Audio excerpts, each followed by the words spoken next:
মুফতি আব্দুল হান্নান সিরাজি। আসসালামু আলাইকুম ওয়া রাহমাতুল্লাহি ওয়া বারাকাতুহু। ওয়ালাইকুম আসসালাম। মোহতারাম কেমন আছেন? আলহামদুলিল্লাহ ভালো আছি, আপনি কেমন আছেন? আলহামদুলিল্লাহ। মোহতারাম, আমরা সর্বপ্রথম আপনার কাছে আসব যে রমাদান থেকে তো কি কি শিক্ষা আমরা আমাদের জীবনে গ্রহণ করতে পেরেছি? আল্লাহ পাক রব্বুল আলামিন রমাদানুল মুবারক মাস দিয়েছেন আমাদেরকে মুত্তাকি পরহেজগার হওয়ার জন্য, লাআল্লাকুম তাত্তাকুন। আল্লাহ পাক রব্বুল আলামিন সূরাতুল বাকারার 183 নম্বর আয়াতের মধ্যে বলেন লাআল্লাকুম তাত্তাকুন, যে রমজান মুবারক আমি তোমাদেরকে দিয়েছি যে যাতে তোমরা মুত্তাকি পরহেজগার অর্জন করতে পারো, লাভ করতে পারো। এই জন্য রমাদান মুবারকের 1 নম্বর শিক্ষা হলো যে মুত্তাকি হওয়া, পরহেজগার হওয়া। তাকওয়া বলা হয় যে বিরত থাকা বা ভয় করা, আর পরিভাষায় তাকওয়া বলা হয় আল্লাহ তাআলার ভয়ে গুনাহ থেকে বিরত থাকা, বেঁচে থাকাকে তাকওয়া বলা হয়। আর তাকওয়া এটা আল্লাহ তাআলার নিকটে অনেক মর্যাদাশীল ব্যক্তি যারা তাকওয়া অর্জন করবে। আল্লাহ রাব্বুল আলামিন বলেন ইন্না আকরামাকুম ইনদাল্লাহি আতকাকুম, যারা তাকওয়া অর্জন করবে আল্লাহ তাআলার নিকটে তারা বেশি সম্মানিত। এবং মুত্তাকিদের আমল আল্লাহ তাআলা কবুল করে থাকেন। অন্য আয়াতের মধ্যে সূরা মায়েদার মধ্যে বলছেন যে ইন্নামা ইয়াতাকাব্বালুল্লাহু মিনাল মুত্তাকিন, যে যারা মুত্তাকি পরহেজগার তাদের আমলটাই আল্লাহ রাব্বুল আলামিন কবুল করেন। সুবহানাল্লাহি ওয়া বিহামদিহি। এই জন্য আমাদের প্রথম শিক্ষা হলো তাকওয়া অর্জন করা, আল্লাহর ভয় অর্জন করা, যাতে করে আমরা আল্লাহর ভয় অর্জন করে গুনাহ থেকে বাঁচতে পারি। মানে আল্লাহ পাকের ভয় অর্জিত হলে পরে আমরা দুনিয়ার যাবতীয় মন্দ কাজ থেকে বিরত থাকতে পারবো। এই জন্য আমাদের সর্বপ্রথম আল্লাহ তাআলার ভয় আমাদের অন্তরের মধ্যে আনতে হবে, যাতে করে আমরা কোনো গুনাহ কাজ না করতে পারি, বেশি বেশি ইবাদত বন্দেগী করতে পারি।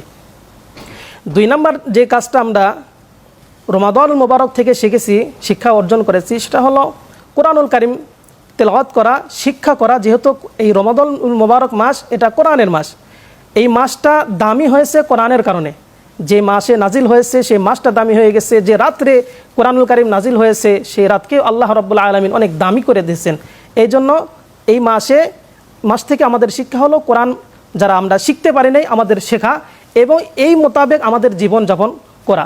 কারণ কোরআনুল কারীম যদি আমরা শিক্ষা করি, অর্জন করি, তাহলে আল্লাহর হাবিব সাল্লাল্লাহু আলাইহি ওয়াসাল্লাম তিনি বলেন যে 2টা জিনিস এমন আছে যে 2টা জিনিস আল্লাহ তাআলার কাছে সুপারিশ করবে আর আল্লাহ তাআলা অবশ্যই সেই সুপারিশকে গ্রহণ করবেন। তার মধ্যে একটা হলো রমজান, রোজা। এই রোজা আল্লাহ তাআলার কাছে এরকমভাবে সুপারিশ করবে, আল্লাহ আমি রোজাদারদেরকে, আমি তোমার বান্দাদেরকে সারাদিন না খেয়ে রাখছি, স্ত্রী সহবাস থেকে বিরত রাখছি, কাজে আমার সুপারিশ আপনি গ্রহণ করুন। এইরকমভাবে কোরআনুল কারীম আল্লাহ তাআলার কাছে সুপারিশ করবে। আল্লাহ মানে 2টা জিনিস বান্দার জন্য আল্লাহর কাছে দোয়া করবে এবং সুপারিশ করবে কিয়ামতের ময়দানে। আল্লাহ তাআলা 2 জনের সুপারিশ গ্রহণ করবেন। তার মধ্যে কোরআনুল কারীম 2 নম্বরে। মানে রমাদানে রোজা রেখে যদি আমরা কোরআনুল কারীম তেলাওয়াত করি 2টা কাজ একত্র হয়ে যাবে, একত্রিত হয়ে যাবে। এবং আল্লাহ তাআলার কাছে বলবেন যে সারাদিন তো রোজা রাখছে, কোরআনুল কারীম তেলাওয়াত করছে, রাতের বেলা তারাবির নামাজ আদায় করছে, হাফেজ সাহেবদের পিছনে 20 রাকাত তারাবির নামাজ আদায় করছে, কোরআনুল কারীম শুনছে।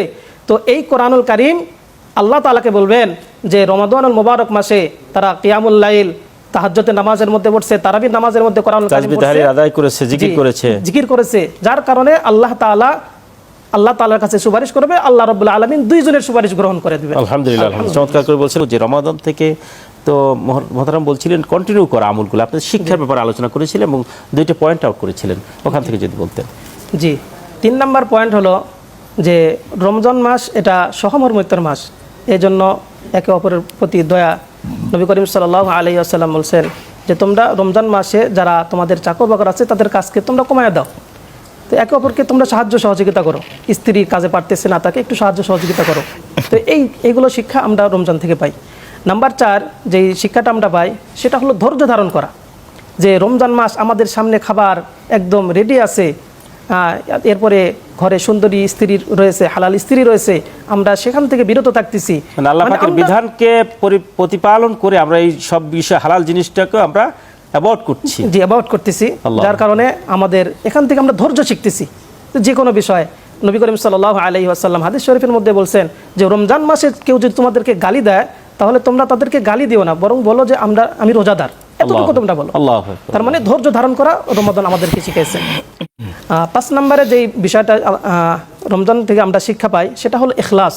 আমরা যে কোনো আমল করব, যে কোনো কাজ করব, এই আমলের মধ্যে ইখলাস থাকতে হবে। আল্লাহ তাআলা নিজেও বলছেন যে বান্দা যতগুলো নেক আমল করে ততগুলো নেক আমল তার জন্য করে, এবং তার প্রতিদান আমি ফেরেশতার মাধ্যমে দিয়ে থাকি। কিন্তু রমাদানুল মুবারকের যে রোজা, এটা এমন একটা ইবাদত বান্দা আমার জন্য করে, কাজেই আমি আল্লাহ রাব্বুল আলামিন আমার বান্দাকে তার প্রতিদান আমি নিজেই দিয়ে দেব। আল্লাহু আকবার। নিজেই অথবা আমি নিজেই তার অথবা আমি নিজেই তার প্রতিদান হয়ে চমৎকার যাব। করে বলছিলেন যে ইখলাস ইখলাস। আসলে, এবং বুখারী শরীফের সর্বপ্রথম যে হাদিসটি ইন্নামাল আমালু বিন্নিয়াত, এবং কোরআন কারীমের যে সর্বপ্রথম যে সূরাটি সূরা আল ফাতিহা আমরা সবসময় নামাজে পড়ি, এটা কিন্তু আল্লাহ পাক আলহামদুলিল্লাহি রাব্বিল আলামিন, যে সমগ্র প্রশংসা একমাত্র আল্লাহর জন্য, আল্লাহর জন্য। প্রতিটা কাজই হবে একমাত্র আল্লাহর জন্য। আল্লাহর জন্য। তা আল্লাহর জন্য হওয়া মানেই ইখলাস। মহতরম, আপনারা উভয় চমৎকার করে আলোচনা করছিলেন, আপনাদের উভয়কে মোবারকবাদ জানাচ্ছি। দর্শক, আসলেই যদি আমরা পরিপূর্ণভাবে আল্লাহ রাব্বুল আলামিনের বিধানকে মান্য করে আমাদের ইবাদতগুলো করতে পারি, এবং ইবাদতগুলো রমাদানের যে শিক্ষা পেয়েছি এগুলো যদি আমরা কন্টিনিউ করে আমরা আমাদের জীবনে বাস্তবায়ন করতে পারি, সেটাই হবে আমাদের সফলতা।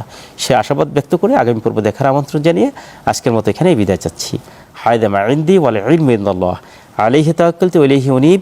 আসসালামু আলাইকুম ওয়া রাহমাতুল্লাহি ওয়া বারাকাতুহু।